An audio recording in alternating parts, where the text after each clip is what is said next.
Hey, welcome to the show that doesn't yet have a name. I'm Nash. I'm Aaron.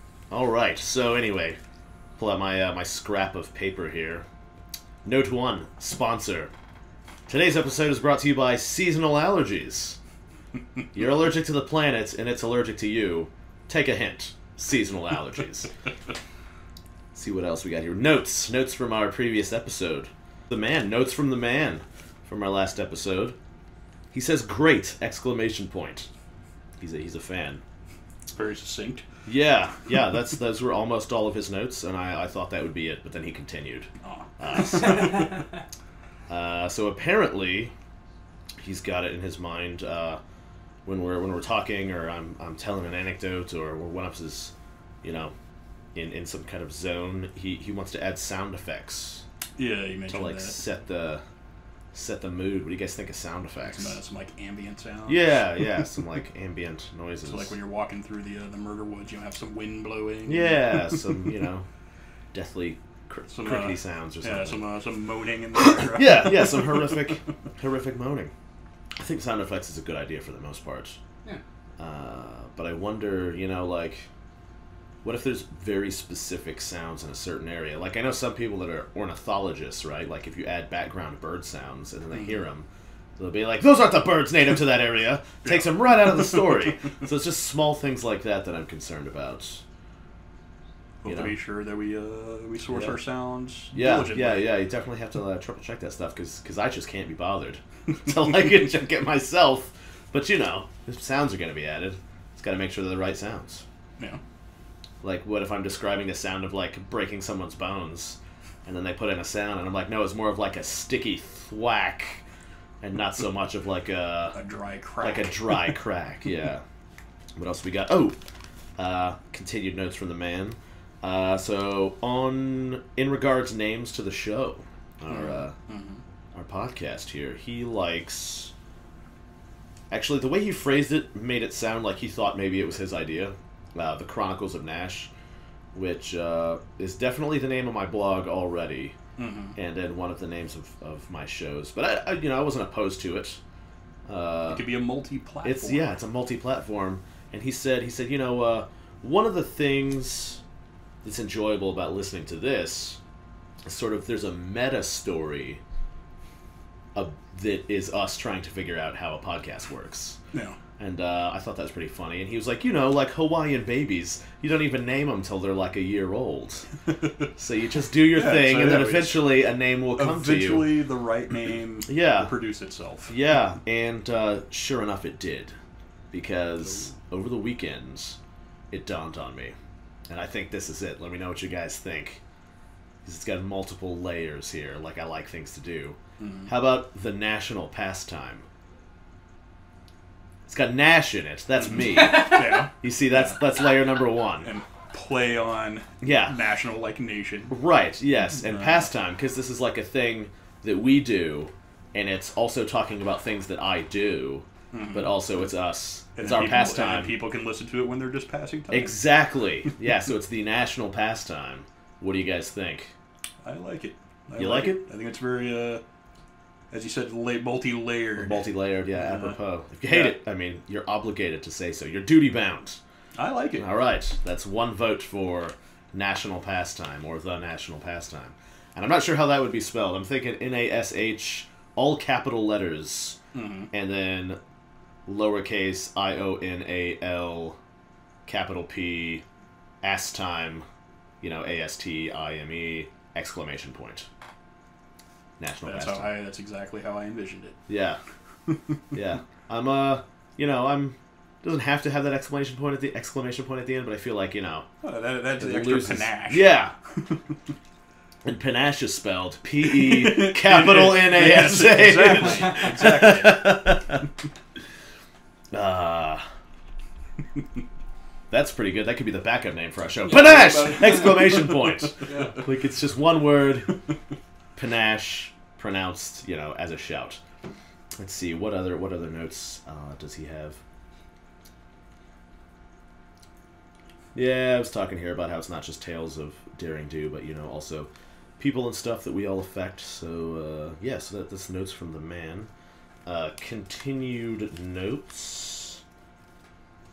Last time I was talking about the Murder Woods, and I couldn't remember what holiday break I was on from school. I couldn't remember if it was Obon or not.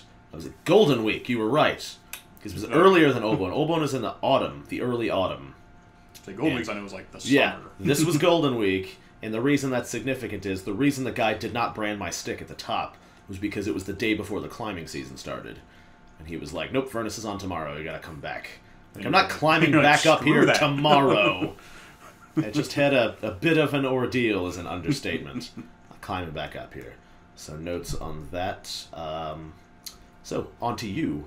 Anything interesting happened over the past week or so since we recorded? Well, as I was telling you earlier, I got pulled over Friday night for the lights that illuminate the license plate on the back of my car being burned out, which obviously I didn't know they were burned out because you never see them. So you're talking about lights on the back of your car. These are not turn signals or brake lights. No, these are the lights that come on at night when your headlights are on. Okay. That illuminate the license plate. All right, so these are tiny little light bulbs. Yeah. That point towards the license plate. Yes. I didn't even know that was a thing. I mean, I knew I had them. Right, okay. But I didn't know it was like a law that you had to. Fair enough. So yeah, that's why we're going to try to make this podcast pretty brief because I got to get home before sunset. Before sunset. You're racing the sun and the cops. One time, speaking of that, I accidentally got myself in a high-speed cop chase. They were chasing me. And you weren't aware? I was not aware, as it turns out. So what happened, some buddies of mine and one of my buddies borrowed his brother's Jeep, and we drove from, basically the Midwest to the southern tip of Florida for a fight training camp. So we were there for a week or so. So we had to return the Jeep. And these two people were from Indiana, so I had to return them to Indiana as well. Mm-hmm. And we were driving back, and it was my turn to drive. And it's a pretty long drive from the southern tip of Florida to basically Chicago.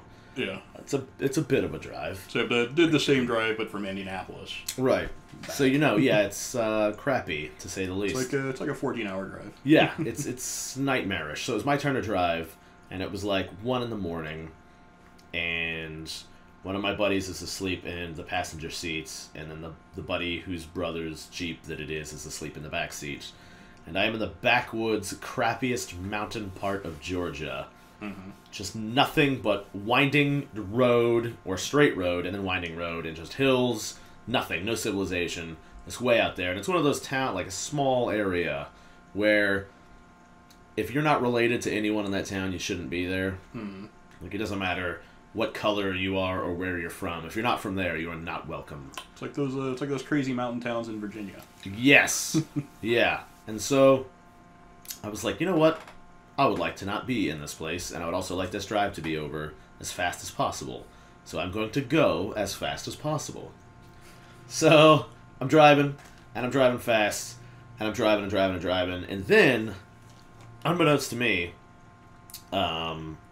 there's a cop pulled off on the side of the road, perpendicular to the road, with his lights off, just hiding in the darkness. Mm-hmm. And I fly by him at top speed, and right as I go by, I see him. I didn't see him any moment before that, and I was like, oh no, I'm going to jail. And so how fast do you think you were going at this point? Well, we'll get back to that. But so I'm driving, and I'm looking in the rearview mirror man, when is this guy going to pull out? And he never did pull out.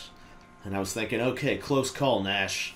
Gambled. He was asleep. Yeah, right. Yeah, probably was asleep because, it's 1 or 2 in the morning now. And I was like, all right, gambled and won. Time to back it down. Let's just go the speed limit. It's 60 or 70 here. That's a respectable speed. I'll back it down. It'll be fine. So I back it down, and I cruise that speed for a while, but slowly, over time, the speed creeps up. And so, eventually, I'm back to Top Gun. And I'm just flying. And then I drive past 2 cops pointed at each other, on opposite sides of the road, pulled off on the side of the road with their lights off, hiding, like in the bushes. And I didn't see him, and I just freaking I was like, Sonic Boom! Just blew past these guys. And I was like, oh no, this time for sure, I'm going to jail. And I looked in the rearview mirror, and none of them ever pulled out. And I was like, well, they clearly don't care, so I'm just going to keep going like I'm going. So I was just flying. And then about a mile or two down the road, I pass another cop car that's pulled off on the side of the road with its lights off, hiding in the darkness. And I was just like, fuck you! Like, I was just going. Like, I was like, whatever. I'm like 3 for 3 right now. Who cares about this guy? And I blew past him. And I was going so fast that by the time this cop's lights came on and he got onto the road, I was already like 2 miles away. And I was like, oh no, this cop's lights came on and he's on the road and he's coming this way. What am I going to do? So you know how when you've been awake for a very long time, you come up with what seems like a brilliant idea, but it turns out not that great. I think probably it's the same sort of thought pattern that people get when they're really high. They're just like, this is an amazing plan. There's a good chance I'm the smartest person on Earth. Why hasn't anyone ever thought of this before? Yeah. Because it's not really a good idea. Because it's not a good idea. That's not a good idea. So this guy's coming at me, but I'm already like 2 miles ahead of him. And I'm like, oh man, I've got a brilliant plan. There's a huge hill in front of me. So what I'm going to do is I'm going to fly up over this huge hill. And then when I get on the other side, he won't be able to see me till he gets over. So I've got a couple mile head start on him. So I'm going to fly over this huge hill. Keep in mind, this road only goes one direction. And no one has been on this road, likely, except me, for hours. So I'm like, what I'm going to do is I'm going to fly up over this hill so he can't see me, and then I'm going to change lanes so that when he comes over, he'll think I'm somebody else. And then he'll drive past me on the hunt for me. I'm so smart. So I thought you were going to say, like, oh, I'll get over here, and I'm just going to, like, pull off the road and like shut off the lights and like hide out. Would have been a way better idea. I was like, I'll just change lanes. Yeah, I was like, I'll change lanes. He'll think I'm a different car, and he'll be like, oh, well, let me get past this guy going the speed limit, so get to this speeder. And I was like, I'm so smart because he'll see me in a different lane going a different speed, and he'll think that I'm definitely it's not the same. Obviously, it's not the same guy. Disregarding the fact that no other car but me had been down. It was a Jeep. It was a white Jeep, and so I fly over the hill, change lanes, bring my speed down to the speed limit, and the cop comes flying over the hill, a couple minutes later, probably not even that much, and he flies down the hill, gets right up behind me, or he comes right up close to me and then changes lanes behind me. No, wait, hang on. He flew over the hill and he was right behind me, and I was like, oh, he's going so fast, I better get out of his way. So I changed lanes, and then he changed lanes, and he was still right behind me. And I was like, oh, how embarrassing, we changed lanes at the same time. He was obviously trying to get around me. Let me just change back. Let me just change back so that he can go back to, just speeding around me. So I changed lanes again, and he changes lanes again. And I was like, oh, whoopsie, 2 for 2. Let me get on this other side. Completely oblivious to the fact of what was going on. And by the third lane change, I was now in a high-speed cop pursuit, and I didn't know. Were you signaling these changes? Yeah, I was! I was like, click, click, click, click, click, and then coming over. And then he would come over like, oh, geez, how embarrassing. Go around! Yeah, I'm just like, go around! What do you want? Yeah, I'm signaling and everything. Like, I'm just like, excuse me. And, so after about a minute of this nonsense, the cop gets a speed boost and goes right up next to me and rams me off of the road. And so I get run off the road into like Georgian wilderness. So it's just like, and about this time, the two people in the Jeep wake up and they're like, "What's going on?" And I was like, "I think we're getting pulled over." And the guy in the back, whose brother's Jeep it was, he was like, well, "What? Why?" And I was like, "I might have been speeding." And he was like, "What? How fast were you going?" And I was like, "Well, how fast does the Jeep go?" And he was like, "Nash!" And, so then this freaking backwoods Georgia cop gets out and starts reading me the riot act, like just straight out of a movie. And he's like, "Y'all ain't from around here, boy. What you doing going so fast?" Just like really giving it to me. And so he told me he was going to give me a felony charge of, I don't know, some kind of reckless endangerment or something. So he was going to issue me this felony, Or basically what it boiled down to is, or I could give them $300 and the whole thing never happened. And normally I would be like, well, F you, because if you get this warrant that doesn't get classified as a felony, then you're gonna have to file for extradition, and no one's coming to get me. Or even if it is a felony, you gotta get me on something else first. Blah blah blah. I normally would have been pretty obstinate, but I was leaving for Thailand in like 2 days, and I don't have the time to. Yeah, I was like, I really already have problems as it is, so here is your bribery money, sir. And funny enough, I had problems in Thailand too because I was there illegally. So they wanted to throw me in a brig for a while and then take a bunch of money from me and all this stuff, and I wound up talking my way out of both of that and escaping eventually. So don't do the things I do. But anyway, my cop chase story wasn't quite as thrilling, but still could have ended disastrously. Thankfully, it did not. This is when I was living up on the north side, like up in Castleton, and was driving back home, or driving down to the south side. I think it was going to my parents or something, and I'm just, 465, driving down, going, maybe 5-10 miles over the speed limit, kind of like matching traffic. Right. I'm in the left lane, and it's getting night. Right. So it's not completely dark, but it's dark enough that you can't, I had most people have their headlights on, so I'd flip the mirror so it's not like shining directly in my eyes. Sure. And then you can't, clearly see details of the car behind you. So anyways, I'm driving, I see this car come up behind me, like, real fast, and then just gets, like, right on my ass. Yeah. So I speed up. So I'm going about 80 now. Car staying right on, like, close enough that I can't see the headlights. Right. So and then they start to go around me. I'm like, fuck this guy. So I just floor it at that point. So now I'm going over 100. And at that point, he gets back behind me, and I see the cop lights turn on. So yeah, I was unknowingly racing a cop. Yeah, it's easy to do. They sneak up on you, and you think you're just gonna change some lanes or speed up to cock block some dude that's driving aggressively, and surprise, it's the law. Which thankfully he didn't ticket me. It was like an off-duty cop, and like I never had any other. I'm sure he took my license, like ran everything, but like.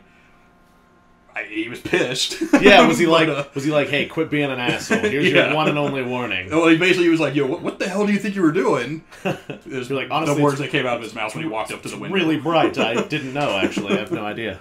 My instinct was to try to outrun you. That's all I knew.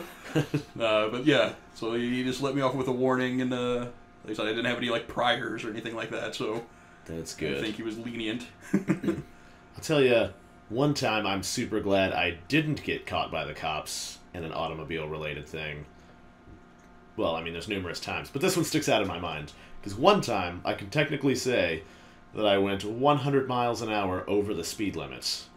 So I borrowed this car, and I was driving around. Were you going like 125 and a 25? I was, actually! That's what happened! So it's like, most cars have a limiter that you can't really get over like 120. I was going 125... on like a 70, so I was going 125 miles an hour on a 70 mile an hour highway, and then I hit a construction zone, and it came up on me real fast, and the speed limit dropped down to 25 miles an hour, but I was still going 125 miles an hour, and I flew into and then out of this construction zone so fast. If I'd have been caught by a cop, I would probably still be in jail. This was like a decade ago. Yeah. So I'm really glad that didn't happen, but I do have the I don't know if honor's the right word, but I've got the You collected that story. I did collect that anecdote of being able, going 100 miles an hour over the speed limit. So that was pretty good. What was our backup word for the show? Panache. Panache. Yeah, there we go. Yeah, that's not applicable here. I was like, do I have the panache? That's not it. Yeah. So anything else interesting happened over the past interim of time since our last recording? I mean, Probably nothing listeners going to grab. I I had to buy a new computer. Okay, okay. Anything story worthy in there? Anecdote worthy? Talk to anyone exceedingly smart or stupid or attractive or ugly or weird? No. I had to wait a long time at Fry's to get someone to, because like I like going to Fry's because they're like the only place you can go to and actually have like buy individual parts. Sure. I mean, I don't know anything about that, but I hear that. That I'm always surprised they're still in business. I've got a buddy who's a software engineer, and he's always telling me to go there for things. I'm like, they don't have things I want. They're not for me. He's like, you gotta go to Fry's. They can't be. It's awesome. Like, it's a gigantic store. Yeah, so, I go there every now and again. I went there a couple months ago. They didn't have what I wanted, but they had all kinds of other things. I didn't buy anything because I didn't want those things. But it's fun to look around. But yeah, they're really the only place, at least that I'm aware of, that you can go and buy, individual PC components. Right. So like buy like just a CPU in a box, as opposed to if you go to Best Buy or something, you're buying a whole system. Right. And I didn't need to replace the entire system. Right. I just decided to upgrade the CPU, motherboard, and RAM. Just a specific set of tubes and glass, or exactly. whatever computers are made out of. Silicon wafer. Vacuum tubes and those reel-to-reel things that you run calculations. Sure. Back in the 60s. Yeah, those big punch cards with holes all in them. Oh, we're never even going further back. Yeah. Here comes the major question. Why were you upgrading your computer? Well, I'd already planned to upgrade in a month or so. This upgrade was kind of just forced on me. Okay, why? So the previous computer I put together probably about 5 years ago. So it was about time for an upgrade. Okay. So that's why I was already kind of looking to upgrade. Also, AMD just came out with their new line of processors, which I was very interested in. Came out with those in like March. Well, the system I had has a water cooling system. Okay. And it had been running hot for a week or so before. Just gotta water it. That would be. I'm pretty sure add more that's water. the problem. Yeah, you need better water. Like it was still like running within spec. It was just like running warmer than usual. And I figured like, I probably just need to clean it out. I haven't cleaned it in a while. It's probably got like dust blocking the radiator fins. So that Sunday, took it all apart, cleaned it out. I'm like, well, it's not really. You just open it up and you're like, it's a huge mouse in here or whatever. like there was some dust, but it was mostly on the video card, nothing really on the radiator. So I was like, oh, well, maybe it was just generating extra heat from the video card being clogged up. So put everything back together, turn the computer, and within, like, while it's booting up, like, the first 15, 20 seconds, like, the water block that sits on the CPU has, like, a light on it that basically indicates the temperature. Yeah. I had never seen it go red before, but it turned bright red within, like, the first 15 seconds. You're like, I should probably back it up. I'm like, oh, that's not good. So I, like, shut it off. Messed around with like the hoses on the water cooling system to see, like, it was like, okay, there's something just not sealed, so it's not getting water flowing through here. Right. Messed around with that for a while. No, it was just dead. So I'm like, all right, well, guess I'm just going to upgrade the computer today. Guess that happens now. It was like 6 o'clock. Fry's is open till 9. All right.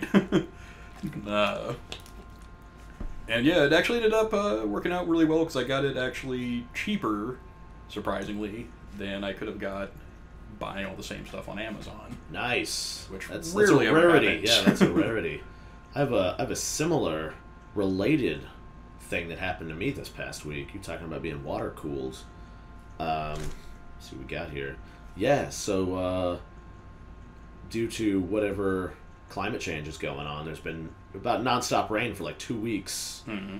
And so a buddy of mine said, hey, man, I bet 2 weeks of torrential downpour has really flooded some rivers. Oh, yeah. And I was like, yep, that's the thing that happens. You are right, sir. And he was like, there's waterfalls in the Midwest. We should go and find the biggest waterfalls here. So we're in Indiana right now, right? Mm-hmm. So last week, we set out on a road trip. It was the day after the torrential downpour ended, and we found the widest waterfall, which is Cataract Falls, and it was so flooded. If you just set 1 foot into this river, it would have beaten you to death immediately. It was incredible.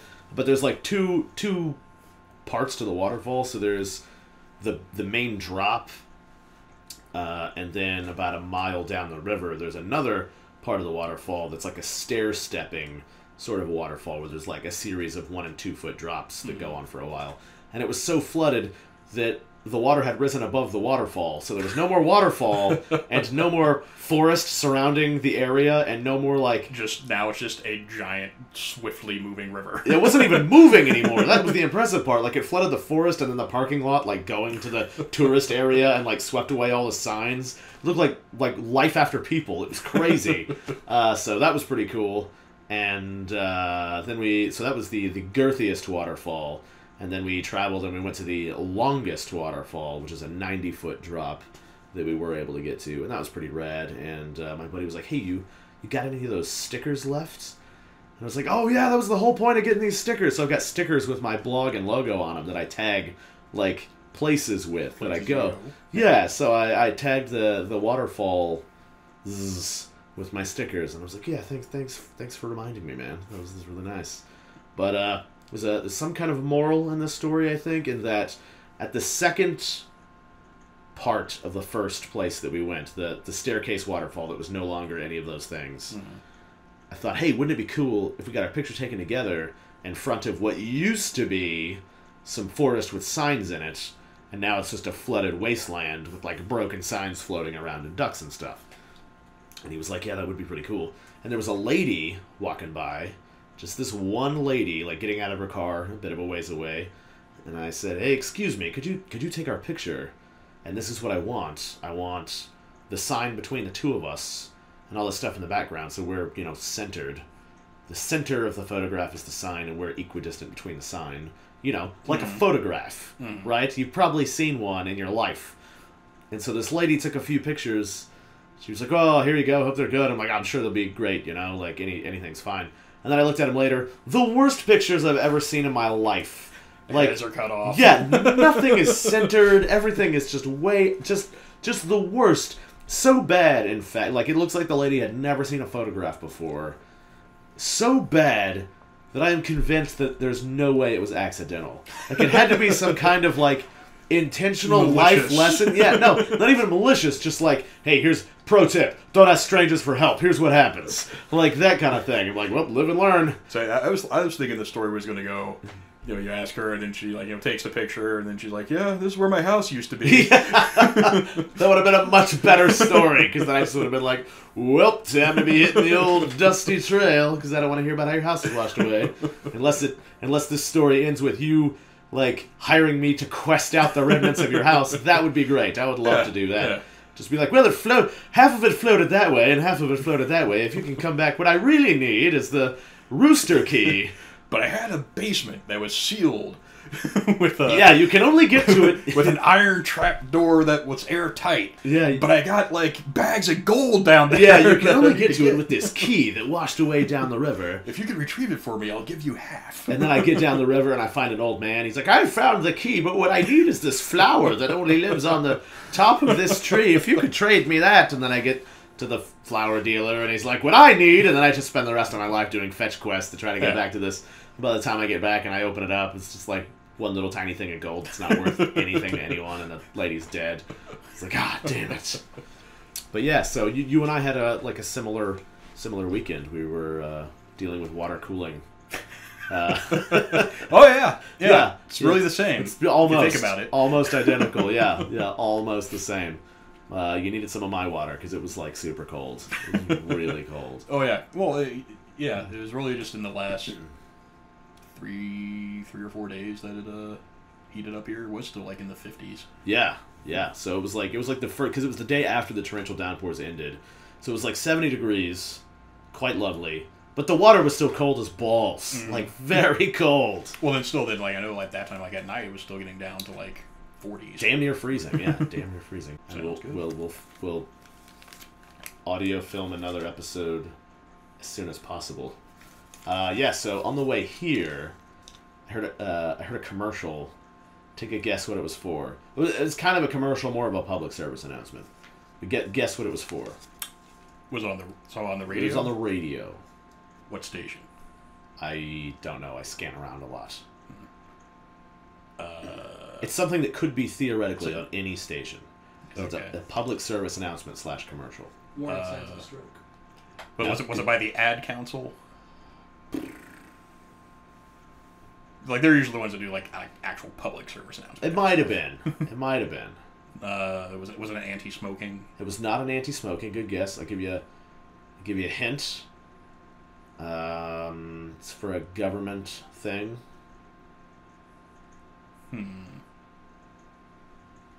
Local government or federal? Probably both. Probably a federal mandate regulated on the state level. Oh, so is it for the new Trump care that they're trying to get? They already passed in the House and it's coming up to the Senate. Getting warmer. Getting warmer. One more guess, or you want to throw it in? So, You want another hint? It's kind of an item that one would be issued, perhaps. I have no idea now. Food stamps. Oh, It's okay. a commercial for food stamps, but it was like a zany, wacky, like regular radio commercial. But it was actually a public service announcement disguised as a zany, wacky radio commercial. But it was basically like, "Hey, food stamps, you got them. I know you know what they are, and you know if you got them, it's because you need them. So you know, just know that." And I'm paraphrasing here, but it was way more zany than that. Like, it was such a zany, casual, Like, upbeat. yeah. It's just like, "Hey, just so you know, food stamps are only for food. Don't go buying shit that isn't food with your food stamps. That's for your family, not just one single person. Families get food stamps. Don't buy, like..." Because I know now they usually use the like EBT card. Yeah. So it's like a credit. Yeah, so it's That basically you just like a can- yeah. debit card. Yeah, and they were just And like, as long as the place you're going accepts EBT, yeah, you can buy anything you theoretically, want. yeah, you can theoretically use it for anything. So they were like, "Hey, that's just for food for your family. That you were issued these credits because you need this to keep your family alive. So only buy food, and also don't forget, don't sell it. It's not for selling. Don't sell it to other people. It's you need this for your family. That's why you have it. Just remember your family. Also, it's only for you. It's just you and your family. Don't give it to anybody else. Don't just buy food stamp stuff with it, please. Just the food to keep your children Oh, you alive." trade it for drugs. Yeah, I mean that's kind of what was implied. Buy gas station alcohol. Yeah. I mean it's cheap and right there, Get some Mad Dog 2020. Yeah, I mean, it exists for a reason. Speaking of that goes right into my personal public service announcement. I read in the news today, a coroner, I'm going to assume, although this isn't always accurate since medical negligence is in the leading cause of deaths in the States. So I don't trust doctors. I've never been to the doctor or the hospital.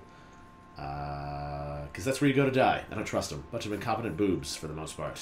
I trust them with really simple stuff. I'll tell you, I don't trust doctors, dentists, or mechanics. Because for every one thing they fix, Yeah. they break another thing Yeah. for repeat customers. Like, "Oh, you want this vaccine? Well, let me just give you a little poison ivy. And then you have to come back here. It's like, "Oh, you got a cavity. Let me fill that and loosen this other tooth." Or whatever. Like, I don't trust them. Like, I trust them for simple stuff or life-threatening. Right. Only life-threatening. That's the thing, because I haven't been to the dentist in, I don't know, like a decade, over 10 years. But I talked to people who have gone to the doctor, and I know the sort of general scheme of things, right?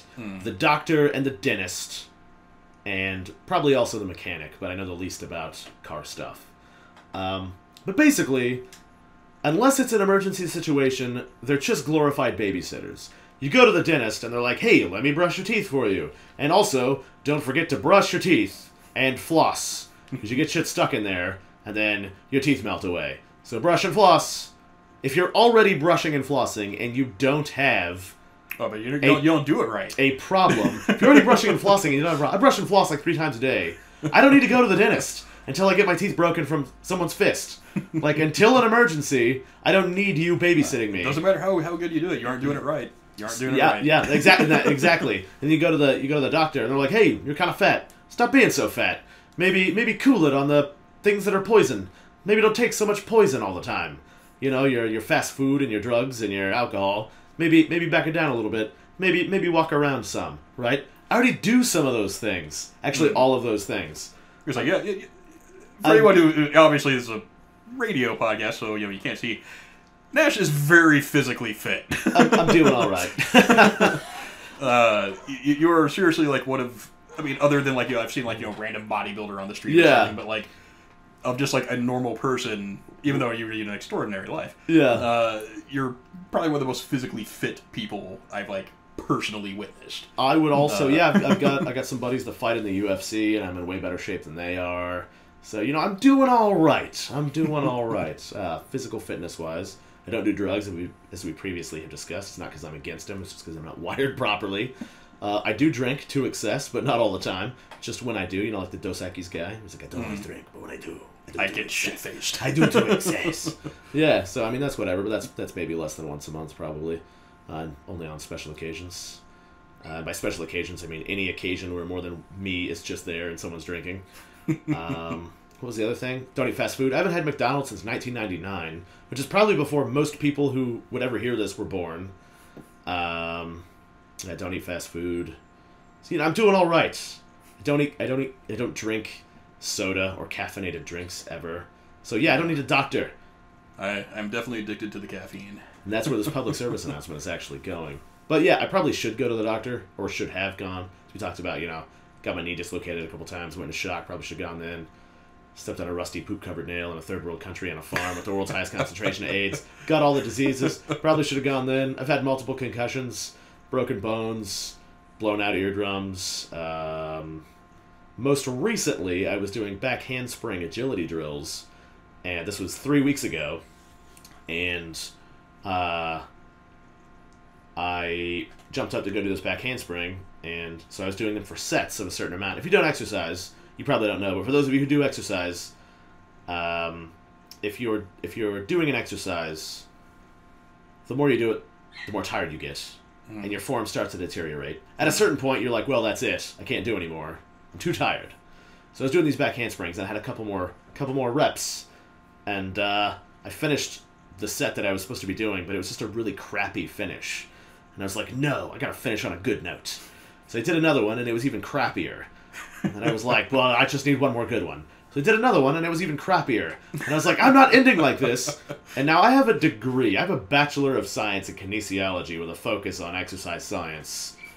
So this is the most basic shit. It's like I'm reaching the point of muscle failure. It is the law of diminishing returns. And for a high-skill exercise like that, just stop. You're going to hurt yourself. But I was like, nah, I'll be fine. So I went to go do this back handspring, and I jumped up, and instead of landing on both hands and flipping over, I just landed on my left hand and did a handstand, and then my arm didn't move, but my whole body rotated around my arm and ripped it right out of socket, real. But there was so much ripping and tearing and popping sounds, and then I collapsed and had to put my arm back in socket, and I was like, that was probably the last one. All right, I'm done. Yeah. So for a couple weeks, it was pretty. Somehow both overly tight and overly floppy, but it's pretty good now, so I can start doing my salmon ladder again and everything, so no worries there. But yeah, stuff like that. I was fighting one guy and he ripped my arm right out of socket, the other arm, and I put it back, and I was like, I'm totally fine! And then I did a bunch of push-ups and finished fighting that dude, and then the next day, couldn't move it at all. Yeah, that's always the problem. Like I've had injuries like that before. It's like, that's fine. And then, I'm moving around okay. Yeah. It's okay, but fine. And then, then the next day it's, completely swollen. Yeah. I went to my elbow one time where it's, elbow was all swollen. I couldn't, lift my arm, higher than my chest. Yeah, you're like, well, this is me now. Yeah. Yeah. Trying to, reach for something was painful. Yeah, so I mean, outside of my own ego and stupidity, I don't need the doctor to babysit me. And that's all stuff that I would be doing anyway. So that's probably the side effect of my lifestyle. But everything else, I don't need a doctor, don't need a dentist. The mechanic gets a begrudging pass because everything I touch is broken. But anyway, so public service announcement, talking about being addicted to caffeine. I read in the news today, this coroner officially diagnosed this kid. He's 16 years old, and he died, I don't know, like a couple days ago. And they did a couple of autopsies to try to disprove this coroner's cause of death. Try to be like, I hope this isn't the thing that it is. It was actually a caffeine overdose. Was he chugging Red Bull? Killed him. They listed what he had. He had, like, they didn't list the energy drink, but it was probably Red Bull or Monster. But he had a large energy drink and a coffee, and I think a soda or a 5-hour energy or something, like all within. They get that 5-hour. Jeez. All within like a half-hour time period or something like that. Well, no wonder then. And okay. It killed him. It killed him. The coroner's official cause of death was caffeine overdose. Yeah, I mean, I know, like caffeine, taurine, all that stuff. Like, it'll raise your heart rate. Yeah. B12 niacin. But you aren't supposed to consume like 700 milligrams of caffeine in half an hour. Yeah. I can't really be heard on the mics, but I just like very well. But I feel like that's really. I don't know if I believe that, because from what I've heard, you've had to overdose on like coffee, you'd have to drink like 100 cups in an hour or something. Right, but coffee has so much less caffeine than products. It's got a lot. I mean, it's like almost 150 milligrams. Well, I know typically for a regular, not some kind of exotic roast. Right. For like an 8-ounce cup of coffee, it's typically rated at like 140 milligrams of caffeine. Yeah. Something like a 12-ounce Coke is, I think, about the same, like 120, 130. But when you start getting stuff like Monster, Red Bull, 5-hour energy. And the other thing too, they have stuff other than caffeine. Yeah, and that's also a stimulant. And that's the thing. It's not just the caffeine. So all the things like the niacin combined with kind of like doing. Like you do a bunch of painkillers and you drink a bunch of booze. Mm-hmm. They're like, well, the cause of death was overdose of painkillers, but because of the way the booze interacted with the painkillers. But opioids and barbiturates, they don't mix well. Exactly. So they did a bunch of stuff on his heart and determined that there were no pre-existing conditions. Totally healthy, normal heart. But just that amount was too much for that particular individual. And it killed him. And apparently, caffeine overdoses send over 20,000 people to the ER every year. So, how do you drink that much fucking stuff? Yeah, how do you drink that much stuff? Because I'll tell you what, if your heart didn't explode, and you didn't die from your heart failure, the diarrhea would kill you. Like, you'd wish you were dead. Like, I drink a lot of coffee. I drink probably about 24 ounces of coffee a day. But because coffee is only coffee and is not mixed with anything else. Yeah, and I drink it black. I don't mix you probably, sugar or anything with it. Because of the way your metabolism is, you probably couldn't physically consume enough coffee in a short enough time period to get anything but horrible diarrhea. So it used to do that to me years ago. Right. It doesn't anymore. Unless I have some kind of like weird blend that like I guess I'm just not used to or something. Yeah. But yeah, don't get the poops anymore. Latte, frappe, coloncino, or whatever. Just really. Yeah, like and that's the thing. Like if I'm drinking, I do like the iced coffee, and if I get that, I'll get like cream and sugar with it. See, I'm a tea man, so I don't really drink coffee. I wish I liked tea. I've tried lots of different teas, and I just don't like any of them. Oh, here's a good anecdote to end on. And then we can get you out of here because the sun is setting, and the bounty hunters will be after you. But anyway, all right. So first, public service announcement: if you're hitting the caffeine super hard, knock it off. I'm not saying don't drink caffeine. Caffeine's great. I'm just saying mind your mixtures is all. Yeah. Tone it down a little bit, maybe. Just tone it. Just do whatever. Maybe just like the doctor. Brush your teeth and floss is all I'm saying. Like if you're gonna be drinking that much caffeine. Like, take notice. A construction worker, did we talk about this? He took on an extra shift. This was in the news, like, last month. He took on an extra shift, and he previously had never consumed any energy drinks. And then he went from nothing to 3 monsters a day, every day for 2 weeks, and it gave him hepatitis. Fried his liver. Well, I mean, I know that stuff can give you, like, psoriasis. Yeah. Like, I don't one, I don't like the taste of like Red Bull or Monster. It smells like a car battery. Yeah. I would never want to drink it. But to each their own. I've never had any of those like 5-hour energy shots, but I'm sure those probably are. I had just one concentrated. I had one once before a cage fight to like really amp you up, really amp me up, right? Like the like potentially fighting a human being to the death isn't like amped enough. So it's like, this is gonna give me the edge, and just the wrong edge. It's not, it didn't work out. It's not for me. It's just the wrong kind of edge. Like I know I've read stuff before of like a lot of truck drivers. Yeah. Where they're doing those cross country hauls where to stay awake. The West Coast turnaround. Basically they're just chugging like 5-hour energy. 5-hour just energy. The top of the steering like, wheel is just top of the steering wheel is just a constant loop of cocaine when they're like turning the wheel with their nose on the wheel. Like they're taking that along with those like no-dose pills. Yeah. And they're basically just fucking wired on legal amphetamines. Yeah, their bodies are melting from the inside. All right, final anecdote for this episode of National Pastime. Or the national. You think the or no the? What do you guys think? I think the works. The all right, yeah. The national pastime. Yeah, I like that. I like it. I like the sound of it. What's the thing I shouted earlier that you thought of? Panache. Panache! There we go. It'll be like Excelsior! Yeah, panache. I have to write that down because I will keep forgetting. But anyway, alright, so we're talking about tea. I'm a tea man, right? I love me some tea. Lived in Japan for years. Still go back every summer for a few months. Was in China for a long time. And so before I went to China, I was like, I know my teas. I've been drinking teas for decades. I lived in Japan. I know about tea. Don't tell me about tea. I know there's at least 50 different kinds of teas.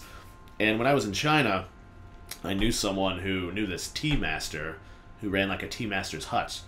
So I got the connection. So I got to go visit this guy, and there was literally over 1,000 different kinds of teas. Yeah. Well, the thing is, like, you can make tea from basically any plant. It's leaves and water. It's leaf water.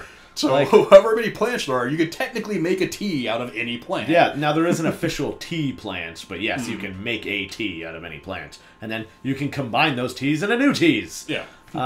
But here's the thing. Do you know what the rarest of all the teas is? Yeah, it's an artificial rarity.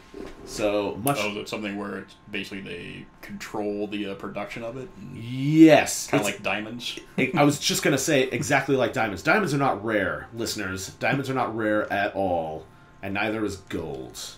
But diamonds are especially not rare. So there's plenty of things that people make you think are rare that aren't really rare.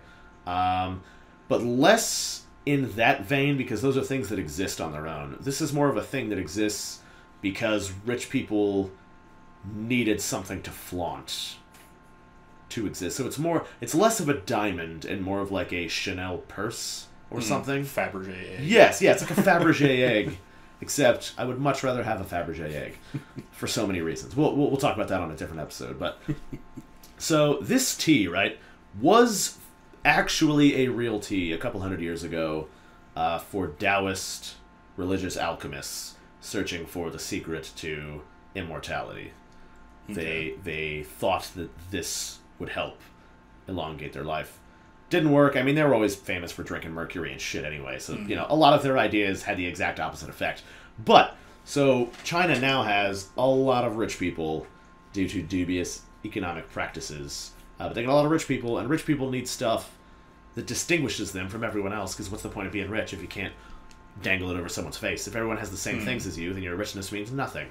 So they brought this tea back.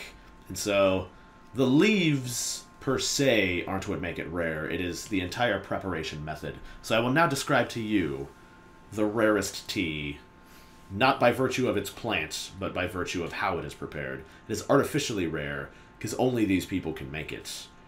And so it's just, it's the Gucci bag of teas. If you want this tea, you got to go through me. Exactly. That should be their slogan.